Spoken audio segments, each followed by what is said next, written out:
Nah guys, kembali lagi di channel Apresitorus, di mana channel ini akan memberikan diri kamu suatu informasi baik dari pekerjaan, asmara, keuangan, serta kehidupan diri kamu secara general.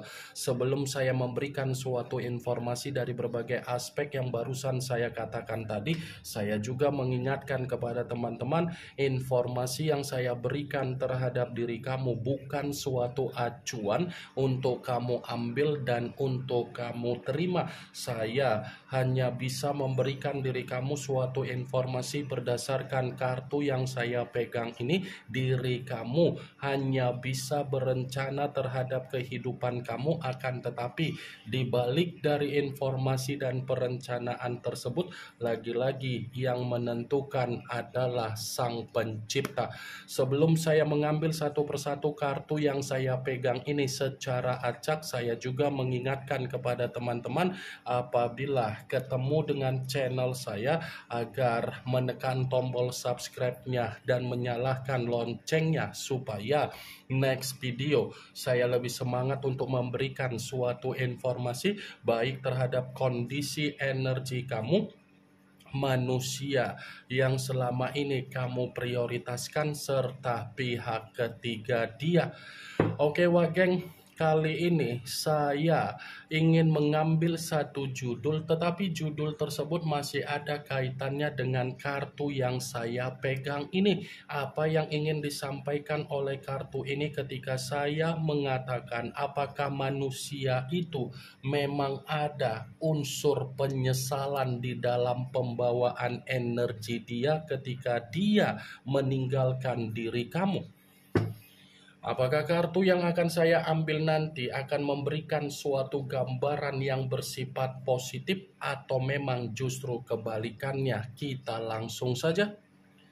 Saya akan mengambil beberapa kartu, di mana kartu yang akan saya ambil nanti bisa saja bersifat resonate, bisa saja tidak bersifat resonate. Semuanya saya kembalikan terhadap pola pemikiran kamu, semuanya saya kembalikan terhadap energi yang kamu miliki untuk saat ini.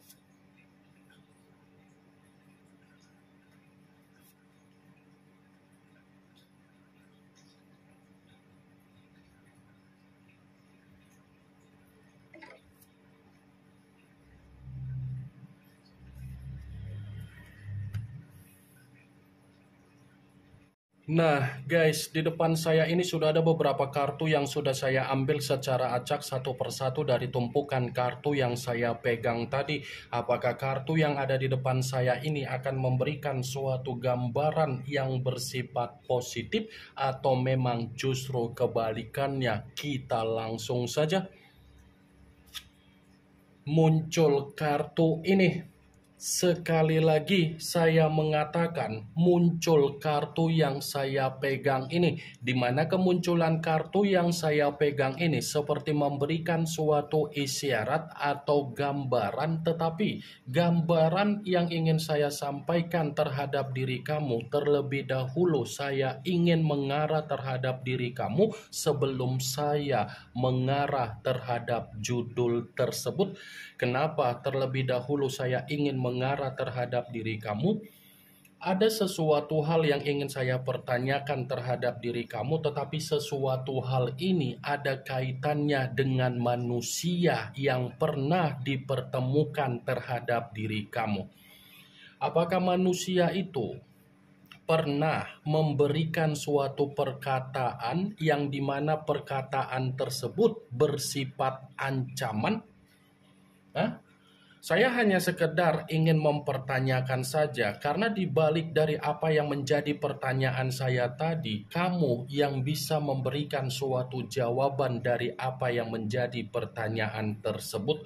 Sekalipun saya ingin mencoba untuk memberikan suatu jawaban dari apa yang menjadi pertanyaan saya tadi, ini ada kemungkinan manusia itu pernah memberikan perkataan yang bersifat ancaman. Dia yang pergi dari kehidupan kamu, tetapi kepergian yang dia lakukan masih sempat-sempatnya mengancam diri kamu. Mengancam dalam arti apa? Seakan-akan dia masih ingin tetap mengganggu apa yang menjadi kehidupan kamu, seakan-akan dia tidak mau melihat diri kamu itu secara kesendirian bisa menikmati kebahagiaan kamu, seakan-akan manusia itu tidak mau melihat diri kamu ada kedekatan dari orang lain. Cocok kau rasa seperti itu, Wak Geng? Aneh kan? Agak lain kan manusia itu? Kalau memang dia yang pergi dari kehidupan kamu, seharusnya kepergian yang dia lakukan itu bisa dia nikmati. Tetapi kepergian yang dia nikmati seakan-akan dia tidak menikmatinya, Wak Geng. Masih sempat-sempatnya memberikan perkataan untuk mengancam diri kamu agar kamu tidak ada kedekatan terhadap orang lain. Ini dia kartu pertama yang saya pegang. Ini adalah kartu yang berbicara secara pedang, tetapi pedang tersebut terdiri dari 9 pedang. Kalau seandainya saya mencoba untuk menarik satu pedang dari ke-9 pedang tersebut, satu pedang yang saya tarik ini, coba kamu perhatikan bagaimana situasi gambar di dalam kartu tersebut. Coba seseorang tetapi mempergunakan kedua tangan untuk menutup wajah. Tangan yang dipergunakan, saya kembali untuk mengatakan, manusia itu bukan hanya memberikan perkataan untuk mengancam diri kamu, tetapi ketika kamu ada komitmen terhadap manusia itu, energi kamu ini seperti energi yang bersifat apa? Capek, merasa menyesal, penuh dengan kesetresan, penuh dengan ketidaktenangan, penuh dengan ketakutan, penuh dengan kegelisahan, penuh dengan kecemasan, penuh dengan kedepresian, dan kamu pun tidak tahu apa yang membuat diri kamu itu selalu disalahkan. Ini dia. Ya kan? Terkadang sampai kamu pun yang seharusnya jam istirahat bisa kamu nikmati, tetapi jam istirahat itu tidak bisa kamu nikmati ketika ada komitmen terhadap manusia tersebut. Ingat Wak Geng, saya berbicara dengan apa yang menjadi perkataan saya tadi, bukan berarti perkataan saya tadi mensugesti pemikiran kamu. Tidak, semua kembali bagaimana situasi pemikiran kamu untuk menyikapi dan merespon apa yang menjadi ucapan saya tadi. Kalaupun kartu yang saya pegang ini saya kaitkan dengan apa yang menjadi judul tersebut, saya rasa kartu ini membenarkan judul itu. Tetapi dalam arti apa? Kartu ini berada di dalam situasi batin dia. Kartu ini berada di dalam situasi intuisi dia, alam bawah sadar dia, dan mental dia. Kenapa saya mengatakan hal tersebut?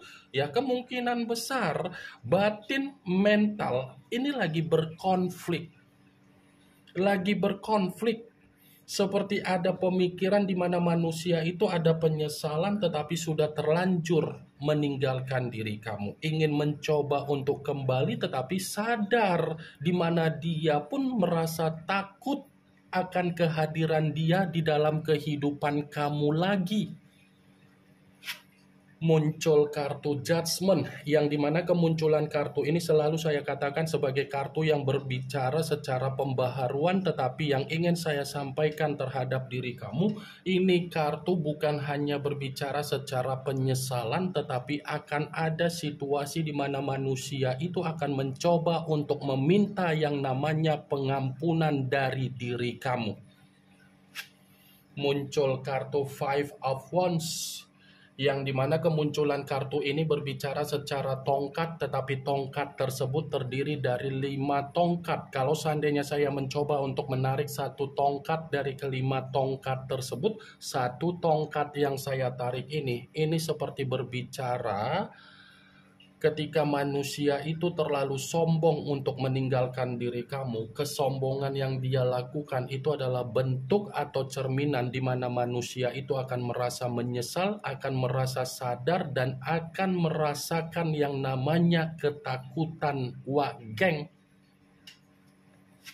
muncul kartu The Empress, yang dimana kemunculan kartu ini berbicara ratu di atas ratu. Kalau seandainya saya mencoba untuk menarik dari kata The Empress yang saya tarik ini pun masih membenarkan apa yang menjadi judul tersebut, tetapi dalam arti apa? Bukan hanya berbicara secara penyesalan saja, manusia itu pun masih menyimpan apa yang menjadi kebaikan kamu. Kebaikan yang dia simpan di dalam energi dia, cerminan di mana dia merasa tercekik, merasa seperti orang yang tidak bisa mengendalikan diri, merasa seperti orang yang bersifat buntu, merasa seperti orang yang bersifat kebingungan, dan merasa seperti orang yang bersifat linglung. Muncul kartu The High of Priestess, yang dimana kemunculan kartu ini selalu saya katakan sebagai kartu yang berbicara secara pendeta, tetapi pendeta perempuan. Kalau seandainya saya mencoba untuk menarik dari kata pendeta yang saya tarik ini pun masih membenarkan apa yang menjadi judul tersebut. Membenarkan dalam arti apa? Ya, kemungkinan besar manusia itu masih dihantui oleh bayangan kamu, dan manusia itu pun masih dihantui oleh alam bawah sadar kamu. Bisa saja kan?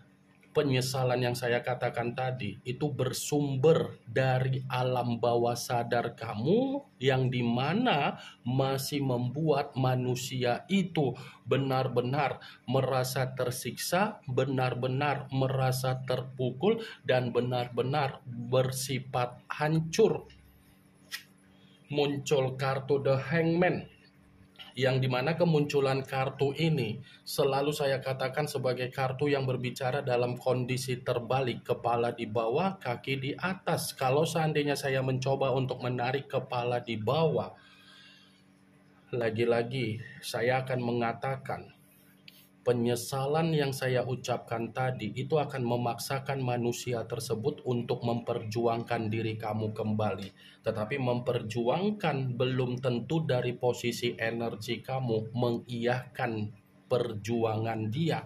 Karena kalau saya katakan kartu The Hangman ini secara energi kamu, kemungkinan besar energi kamu ini kan sudah bersifat apatis terhadap diri dia, sudah tidak memperdulikan lagi. Muncul kartu Two of Pentacles, yang dimana kemunculan kartu ini berbicara secara koin, tetapi koin tersebut terdiri dari 2 koin. Kalau seandainya saya mencoba untuk menarik satu koin dari kedua koin tersebut, saya rasa satu koin yang saya tarik ini seperti membenarkan judul itu, tetapi dalam arti apa? Penyesalan yang saya katakan cerminan di mana manusia itu benar-benar merasa sangat ketakutan tanpa diri kamu. Karena di satu sisi keadaan dia ini pun lagi bersifat mengambang, yang dimana itu pun ada kaitannya secara keuangan dan kebutuhan dia. Muncul kartu Eight of Swords, yang dimana kemunculan kartu ini terdiri dari 8 pedang. Kalau seandainya saya mencoba untuk menarik satu pedang dari ke-8 pedang tersebut, satu pedang yang saya tarik ini, coba perhatikan bagaimana situasi gambar di dalam kartu tersebut. Seseorang yang terikat tetapi kondisi mata yang tertutup. Mata yang tertutup membenarkan judul itu, di mana manusia itu bukan hanya merasakan apa yang menjadi penyesalan dia, tetapi tetapi di balik dari kata penyesalan dia, manusia itu benar-benar sedang tercekik dan sedang terintimidasi. Ini yang ingin saya sampaikan terhadap diri kamu dari berbagai kartu yang saya pegang ini. Yang positif ambil, yang negatif buang. Sekian dulu informasinya. Salam kartu tarot, salam zodiak.